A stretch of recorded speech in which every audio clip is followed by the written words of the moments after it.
કંક દેશ એટલે કાઠિયાવાડ, સૌરાષ્ટ્ર દેશમાં ઉત્તમ દુર્ગપુર એટલે ગઢપુર નામે નગરમાં એભલ ખાચર નામે રાજા કુટુંબે સહિત પ્રેમથી શ્રીહરિને શરણે થયા. તેમના પુત્ર દાદા ખાચર, એનું નામ ઉનડ ખાચર લખ્યું લ્યો, દાદા ખાચરનું ઉત્તમ રાજા, એ પણ એવા જ હરિભગત થયા કે ત્રિલોક્યમાં જેની જોડ જડે નહીં હો. બલિ રાજાની પેઠે તન મન ધન બધું શ્રીહરિને અર્પણ કરી દીધું લ્યો. જબરું બલિદાન હો દાદા ખાચરનું. એભલ બાપુ તો ભગવાનના ધામમાં ગયા, પાછળથી દાદા ખાચર હતા. આ સત્સંગમાં યોગદાન એનું કેટલું, નહીતર ઘણી વાર આપણે એવો વિચાર થાય કે મહારાજ આ સત્સંગમાં આટલા વર્ષો રહ્યા, એમાં એક જ ઠેકાણું પ્રસન્ન કર્યું, ગઢડું એટલે ગઢડું, બીજું કોઈ નહીં, બીજા કોઈ ભક્ત નહીં હોય એવા. પણ એનું સમર્પણ જબરું હતું દાદા ખાચરનું. કેટલા સંતો કેટલા હરિભક્તો આવે જાય, બધાને જમવાનું તે બધું એ ઠીક. હાલો, કેટલાક બહેનો લગ્ન કરેલા હોય ને લગ્ન તોડી નાખેલા, એવા ઘણા દાખલા છે. ક્યાં જાય? સાસરામાંથી સીધા ગઢપુરમાં આવે લ્યો, બાપનું ઘર હોય ને જાણે, ત્યાં આવીને રહી જાય. અને દાદા ખાચર બધાને હાંચવે પાછા. એવા બૈરાઓ નહીં હોય તો લગભગ 28 કે 29 ની સંખ્યા છે. વિચાર કરો તમે. પોતાની બેનું હતી એ તો બીજા નંબરની વાત છે. એવા બૈરાઓ એટલા હતા, ભગવાન ભજવા હોય, એના મા બાપ જોરે પરણાવ્યા હોય, ન પરણવું હોય છતાંય મહારાજ એવી કંઈક ચમત્કાર બતાવે તો સીધા ગરડા આવીને બસ રહી જાય ત્યાં કને. સાંખ્ય યોગીના વર્તમાન ધારણ કરી લે. આખી જિંદગી એને પાડવા એવા 25-30 બાયું એને દાદા ખાચર રાખતા હતા ઘરમાં. વિચાર કરો તમે, સમર્પણ કેનું કેટલું. મંદિર નહોતું, મંદિરો તો હંગરે. આ તો પોતાનો પ્રાઇવેટ દરબાર હતો એમ, મંદિર તો પાછળથી થયું. આટલું જબરું સમર્પણ દાદા ખાચરનું બલિ રાજાને ઉપમા આપી છે આમાં હો. દાદા ખાચરની સર્વસ્વ અર્પણ કરીને પોતાના ભવનમાં શ્રીહરિને રાખ્યા. નિસ્દિન શ્રીહરિના વચનમાં આધીન વર્તવા લાગ્યા અને તેમના પ્રેમથી બંધાઈને શ્રીહરિ પણ ગઢપુરમાં જ રહ્યા હો લાંબો સમય સુધી. સરસ મજાનું ત્યાં મંદિર બનાવ્યું. ગોપીનાથજી મહારાજની સ્થાપના કરી મહારાજ પોતે. અને એ દાદા ખાચર દિનાધીન થઈ ગયા અને શ્રીહરિને પ્રાર્થના કરી અને પોતાને ત્યાં રાખ્યા. હવે શ્રીહરિએ જેવી રીતે ચારે ધામમાં વિચરણ કર્યું એ બધી કથા હવે કહીશ સ્વામી કે ચારે ધામમાં મહારાજ વિચરણ કર્યું. શ્રીહરિ ઉત્તમ રાજાના ભવનમાં સિંહાસન ઉપર બિરાજમાન હતા. દેશ દેશના હરિભક્તો વારે વારે આવીને તેમની વિવિધ પૂજા કરતા હતા. મુનિજનોની પણ બહુ ભીડ રહેતી, વારે વારે મહારાજના દર્શન કરવા આવે અને જાય. એમ અનંત ઉત્સવ થતો. કૌશલ દેશમાંથી બહુ દિવસના વિયોગી પ્રેમાતુર ધર્મવંશી પણ ત્યાં આવ્યા. શ્રીહરિને મળીને પ્રેમથી બહુ રુદન કર્યું. લ્યો, સુવાસીની ભાભી તો બહુ રોયા.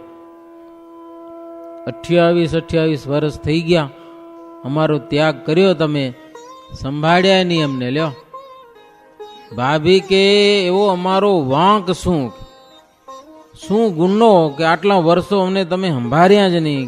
મારે શું કીધું ખબર હે કે તમારો કાંઈ વાંક નહીં, અમારો સ્વભાવ જ એવો હોય છે. ભેગા રહીને હળી મળીને રહી, છોડ્યા એટલે છોડ્યા, પછી નામ ન લઈ કે લ્યો. એને પણ દાદા ખાચરે દરબારમાં રાખ્યા, આખું ઘર આપી દીધું. શ્રીહરિ અમૃત વચન બોલી અને તેમને શાંત કરીને પાસે રાખ્યા. અને એ ધર્મ પરિવારને શુદ્ધ જાણી સરવરિયા શ્રેષ્ઠ દ્વિજ અને ધર્મમાં દ્રઢ એવા ધર્મવંશી છે એમ વિચારી શ્રીહરિએ આચાર્ય પદ પણ તેમાં સ્થાપન કર્યું. લ્યો, આખા સંપ્રદાયના વડા બનાવી દીધા હો. સંત હરિભક્તો તથા મંદિરો પણ તેમને સોંપ્યા. પોતાના મોટા તથા નાના બંને ભાઈઓના એક પુત્ર અયોધ્યા પ્રસાદ અને રઘુવીરજીના આચાર્ય પદે નિયત કર્યા. દેશ અને મંદિરોનો વિભાગ કર્યા. કુશંપ અને લોભનો પ્રસંગ ન આવે એવી સુંદર વ્યવસ્થા મહારાજે કરી. જગત રહે ત્યાં સુધી મોક્ષની રીત ચાલે એવી સંપ્રદાયની પ્રથા ચાલુ કરી. પછી મહારાજ અંતર્ધાન થયા. લ્યો, એક વ્યવસ્થા કેટલી સુંદર બાંધી. બીજા કોઈ આવું કામ નહીં કર્યું હોય, સમજાય ને? કોઈ પણ ધર્મની ગાદી અમે પ્રવર્તાવી છે એ પૃથ્વી રહે ત્યાં સુધી ચાલે. હો, જગત રહે ત્યાં સુધી આ એક રીત ચાલશે. લ્યો, નાબૂદ નહીં થઈ જાય. હાવ જે મુમુક્ષુ ને આ સંપ્રદાયમાં આવીને પોતાના જીવનું કલ્યાણ કરવું હશે એ પ્રેમથી કરી જશે. નહીં કરવું હોય એની જવા દો વાત, સમજાય ને? પણ કામ કરવું છે એ આ સંપ્રદાયમાં આવી પોતાનો બેડો પાર ચોક્કસ કરી જશે. ચોક્કસ. સૌ ધર્મવંશી તથા સંત હરિભક્તોની શિક્ષાપત્રીમાં દ્રઢ વર્તવાનું તથા પોતાની આજ્ઞા માનવાનું કહ્યું. મારી આજ્ઞામાં ભવબ્રહ્માદિક દેવતાઓ, કાળ, સમુદ્ર, વાયુ, સૂર્ય વગેરે વર્તે છે, તો તમે સૌ ધર્મવંશી આચાર્યના વચનમાં વર્તજો. મહારાજ કે હવેથી હું ધર્મનિષ્ઠ સંતો, અધર્મીમાં નથી કહેતા, ધર્મનિષ્ઠ સંતો, શિક્ષાપત્રી, આચાર્ય અને મૂર્તિ દ્વારા પ્રગટ રહીશ. અત્યારે જેવો દેખાવું છું, હાલું ચાલું એવું તો નહીં જ રે. એક ક્રમ છે આ મૃત્યુ લોકનો, એ હવને પાડવો પડે. પણ ધર્મનિષ્ઠ સંતો, શિક્ષાપત્રી, આચાર્ય અને મૂર્તિ મેં પધરાવેલી છે. ભગવાનની મૂર્તિ વેદ વિધિથી એની પ્રતિષ્ઠા થાય, એમાં પ્રત્યક્ષપણે હું રહીશ. અને મારું વચન માનશે એ મારો છે.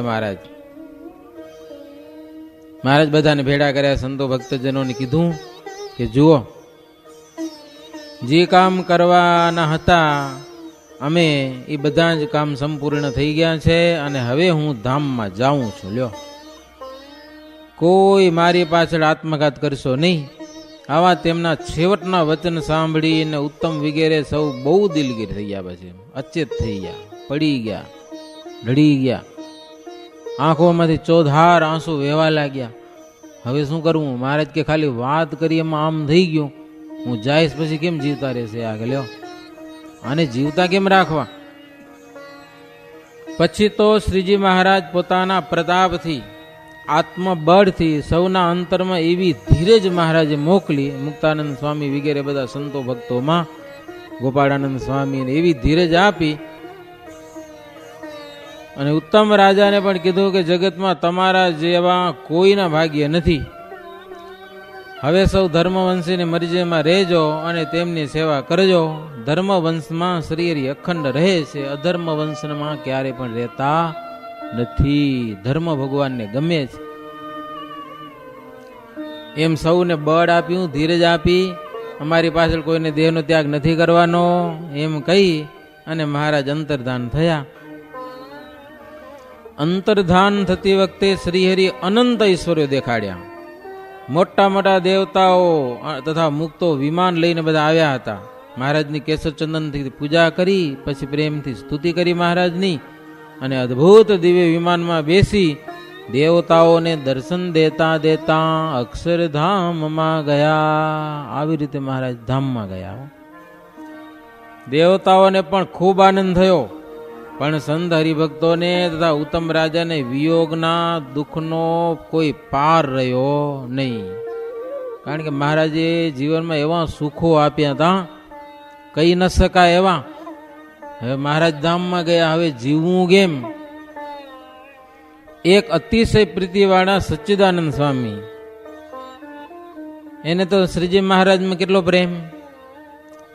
મહારાજ બીજે ગામમાં જાય એટલે નામ લે, આટલા સંતો ને આટલો હરિભક્તો કે પાર્ષદો અમારે ભેડા હાલે, બાકી બધા ની રેવા. એમાં સચ્ચિદાનંદ સ્વામીનું નામ ના આવે ને તો રૂવાડે રૂવાડે રુધિર નીકળેલો. રુધિર પરસેવો નીકળે તો પાણી તો નીકળે, પણ રુધિર ટપકે, આટલો વિયોગ થાય. અને ક્યારેક જો નામ આવી જાય ને ભેગું જવાનું તો એવા રાજી થઈ જાય ને પછી મહારાજની સાઈડમાં હાલે. સાઈડમાં જો વાંય હાલે તો મહારાજનું મોઢું ન દેખાય, ને આગળ હાલે તો ન દેખાય. એટલે હાલે કેમ? મહારાજ હાલે જતા રસ્તામાં તો સાઈડમાંથી હાલે. મહારાજ મોઢું જોતા જોતા ભેગા ને ભેગા હાલે જાય. એમાં તો હવે રસ્તા કે પોળા રસ્તા નો ને સડક જેવા કેડી હાલવાની હોય, સાઈડમાંથી પાણા વાગે, કાકરા વાગે, જે ગમે તેમ થાય, પણ સાઈડમાં હાલે. મહારાજ કે સાધુરામ આટલું બધું અમારી સાથે હેત રાખો તો મરીને ભૂત થાશો. ભૂત કે મહારાજ કે ઓ સચ્ચિદાનંદ સ્વામી કે મહારાજ ભૂત થાય તો તમને જ વર્ગીશ, લો બીજા કોઈને હેરાન નહીં કરું કે એટલો પ્રેમ. એ સચ્ચિદાનંદ સ્વામી તો શ્રીહરિ ધામમાં જવાની વાત કરીને મહારાજ ધામમાં ગયા ને એના પહેલા અક્ષરધામ પહોંચી ગયા. હો સ્નેહના બળે શરીરનો ત્યાગ કરી, નાડી પ્રાણનો બધો સંકેલો કરી અને અક્ષરધામમાં પહોંચી ગયા. મહારાજ ત્યાં કને ગયા. મહારાજે કાયદો કર્યો હતો કે 1 મહિનો સુધી તો કોઈને ધામમાં આવવા જડશે નહીં. આયુષ ખૂટી હશે તો હાંધી દઈશ મહારાજ કે, પણ ધામમાં આવવાનું નથી. પણ સચ્ચિદાનંદ સ્વામી મહારાજથી મોર પહોંચી ગયા. હો પછી મહારાજ ત્યાં મુક્તોને કે આ ધામમાં કોઈ ચોર ઘૂસી આવ્યો, ચોર ગયેલો, તપાસ કરો કે લ્યો. સચ્ચિદાનંદ સ્વામી મહારાજ કે અમે ના પાડી છે, રહેવા નહીં મળે કે જાઓ પાછા. અમારી આજ્ઞા લોપીને આવ્યા એટલે હવે દંડે ભોગવવો પડશે. અક્ષરધામમાં પાણી પીવા મળ્યું સામેનો, પાણી પીને આવ્યા. અહીંયા કરે 6 મહિના રાખ્યા. તૂટેલો ફૂટેલો શરીર મળ્યો, નાડી પ્રાણ તોડીને ગયા હતા. 6 મહિના એમ કહેવાય છે, 6 મહિના એને પાણી ભાવ્યું નહીં આ લોકોનું. અક્ષરધામનું પાણી મીઠું કેવું હશે ગયો, એ તમારે ફિલ્ટર કે મિનરલ વોટર કાંઈ ના આવે નહીં આગળ, સમજ્યા. અક્ષરધામમાં પાણી પીધું તો એનું પાણી 6 મહિના પાણી ન પાવ્યું. લો એને જોરે પીવું પડતું હશે શરીર ટકાવવા જેમ તેમ, પણ મજા ના આવી એને. અને આધારાનંદ સ્વામી કહે છે આ વાત તો મેં મારી નરી આંખે જોયેલી છે. લ્યો મેં પોતે જોયેલી વાત લખી છે આની અંદર. કે સચ્ચિદાનંદ સ્વામી એના ગુરુ હતા લગભગ સચ્ચિદાનંદ સ્વામી. અને સ્વામી આવ્યા હતા પાછા અને મહારાજ રાખ્યા. એ મારી નજરે જોયેલી વાત મેં લખી છે. માટે હે સુગ્નજનો બધું સાચું માનજો. શ્રીહરિની પાછળ ઉત્તરી ક્રિયા કરી પછી મહારાજનું 12મું કર્યું છે ને. 12મું ગઢપુરમાં હોય. ગઢપુર મહારાજ દેહ ત્યાગ કર્યો તો લક્ષ્મીવાડીમાં એ મોટા પ્રમાણમાં 2 આચાર્ય, 2 દેશના હરિભક્તો ને સંતો બધા ત્યાં ભેળા થયા.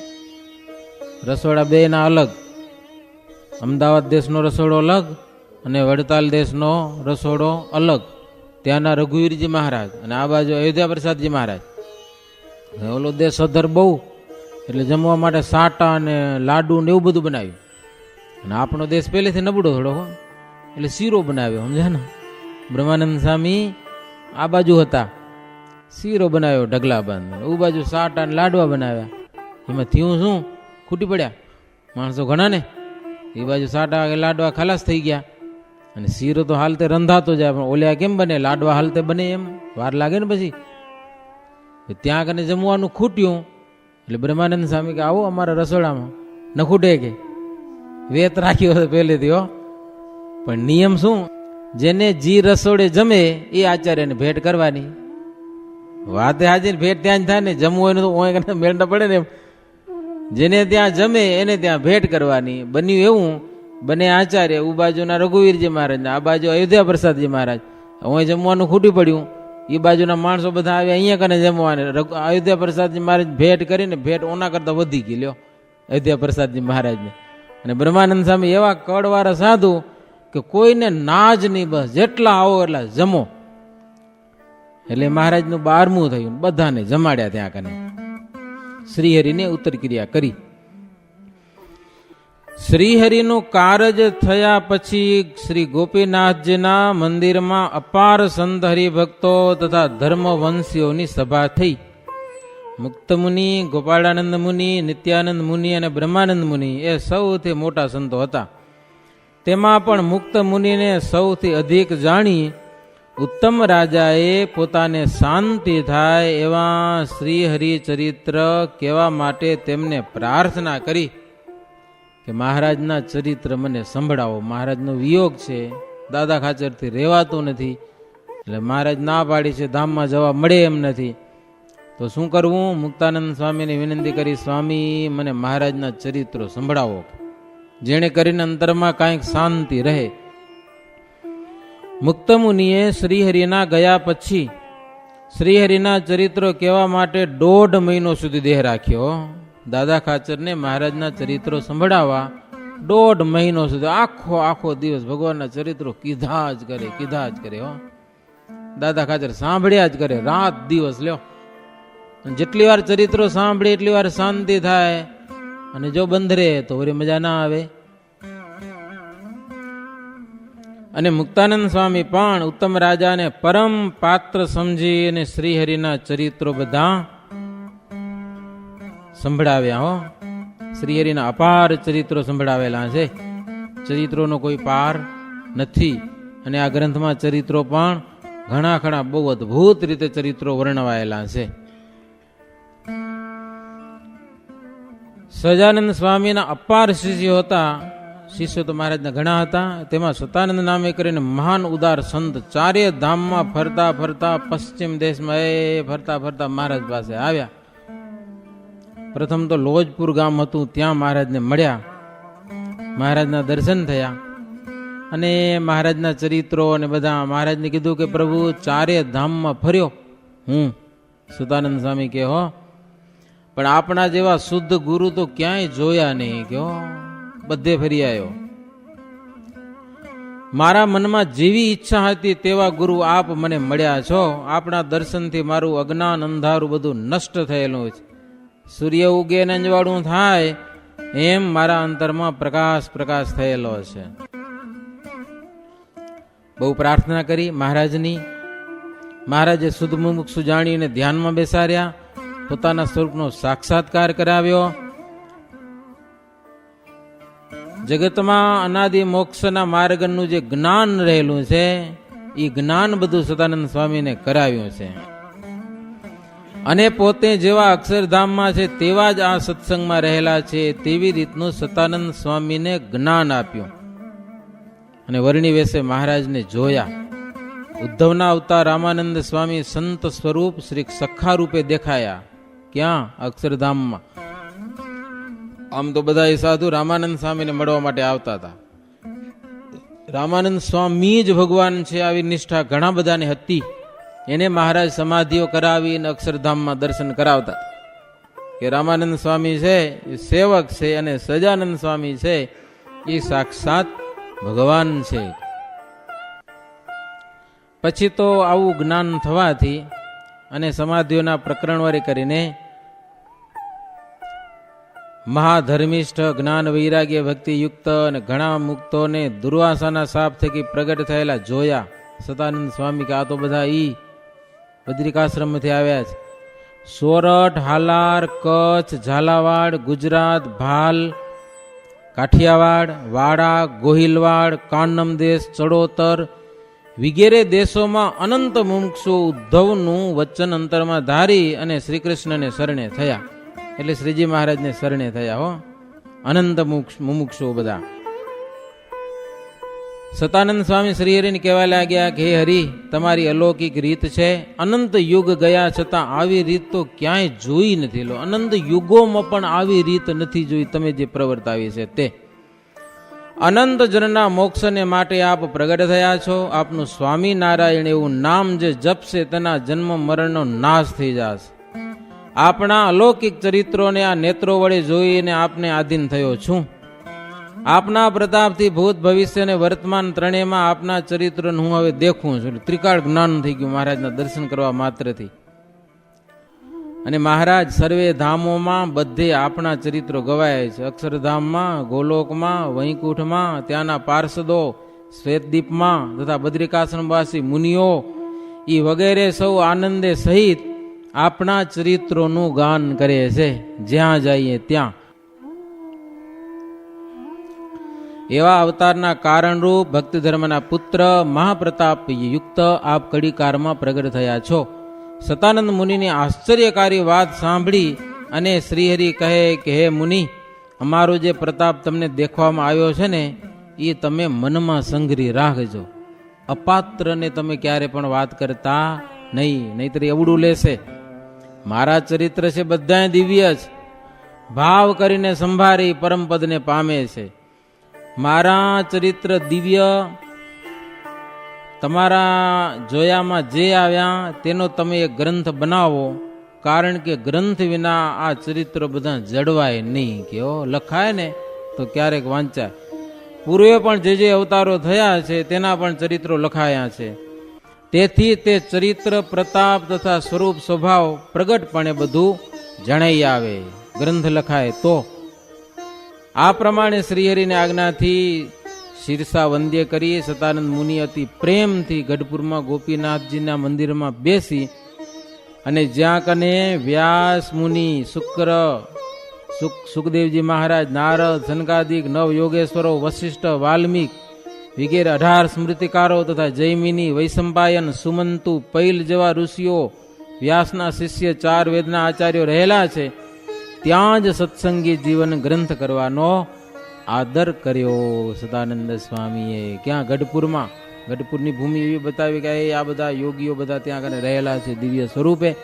શાસ્ત્રકારો બધા એ ભૂમિમાં બેસી અને સદાનંદ સ્વામી મહારાજની આજ્ઞાથી સત્સંગી જીવન નામનો ગ્રંથ રચ્યો છે.